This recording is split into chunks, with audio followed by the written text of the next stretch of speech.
know each other as coaches, and you're linked in a lot of different ways, either having worked together or played together before.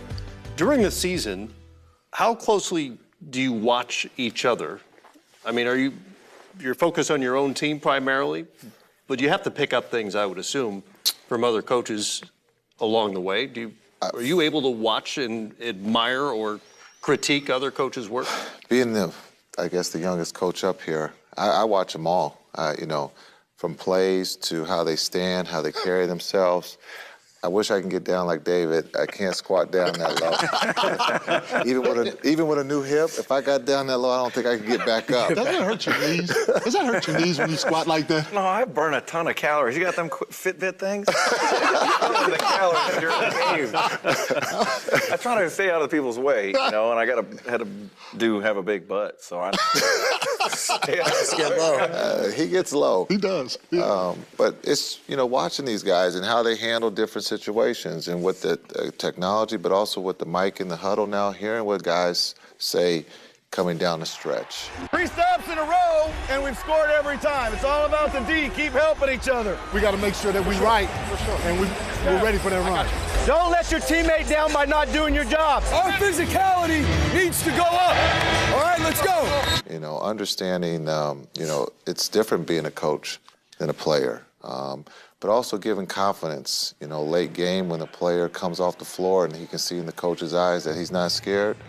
That's what I rely on. But watching these guys, because they're all good. These are the best in the world, and you can learn from them. And from Q, I was just telling him, watching Q, he's a big brain. He understands defense. We try to steal stuff. Rudy Gobert understands defense. that helps too, but it also starts with the coach and having a plan. And these guys up here on this stage, they have a big plan, and they put their team in a position to win. I'm going to embarrass him.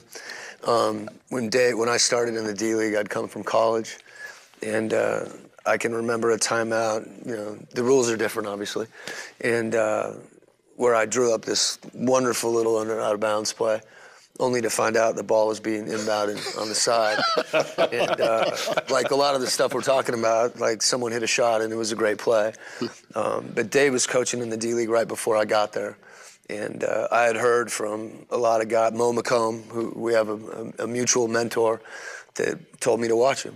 And I did. And particularly, I think at that point, that was my first year in professional coaching. So to Jason's point, I think there's things you can take from everybody.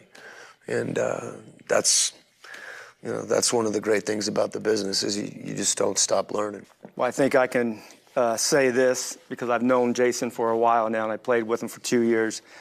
I think he's a little full of it right now.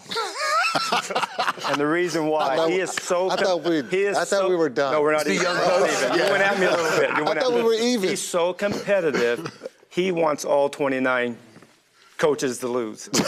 He's so competitive. Every drill, every game, he wanted to win. I'm telling you, I've seen it firsthand. Appreciate all these nice things he said about us, but he is so competitive. He wants to win every game. And he doesn't feel sorry for me when he beat us by 25 in Milwaukee. Did you? A little bit. No. No. I wanted it by 30. Exactly. Because you guys are better than us. But I think, we're all competitive. We all want to win. The one thing that's funny that you bring up, I'm a little confused. Do we shake hands after the game, win or lose? Like, everybody just waves like, hey, thanks for the ass whooping. This is a good question.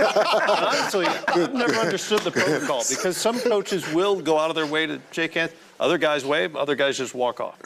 What determines your behavior at the end of the game? Where the locker rooms are at.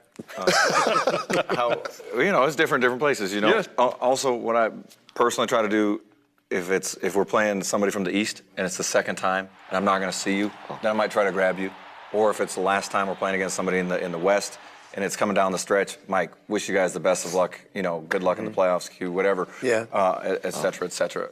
I went over to see Stan, though, one time. It's on video. It'll maybe run. I put my hand out, and he just walked right on by. So I happened to turn with the, whatever look, and the video got me.